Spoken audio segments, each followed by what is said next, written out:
Drugs तस्करीनंतर Tuljapur येथे मटका माफियाचा पर्दाफाश करण्यात आला असून पोलिसांनी 33 आरोपींविरोधात गुन्हा नोंद केला आहे। ड्रग्ज तस्करीतील फरार आरोपी विनोद विलास गंगणे हा या मटक्याचा बुकी असून 2021 पासूनचे आर्थिक व्यवहार असलेले रजिस्टर आणि इतर पुरावे पोलिसांना सापडले आहेत। काँग्रेसचे अमोल माधवराव कुतवळ, विक्रम नाईकवाडी, चैतन्य शिंदे, सचिन पाटील यांच्यासह तब्बल 33 जणांना पोलिसांनी आरोपी केले आहे।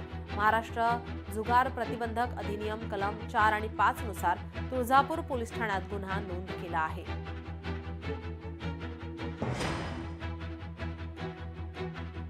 आपले प्रतिनिधी काकासाहेब कांबळे आपल्यासोबत फोनलाईनवरून जोडलेत। काकासाहेब, काय अधिकची माहिती? नीलम, तो विचारत असेल तर ड्रग्ज तस्करीनंतर आता मटका माफियाचं मोठं रॅकेट तुळजापूरमध्ये उघड झालंय।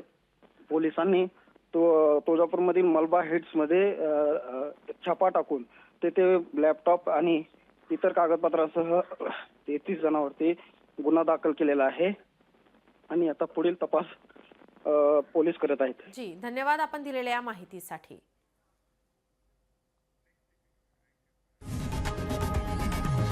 लोकशाही मराठी ऐका, पहा, जागरूक रहा।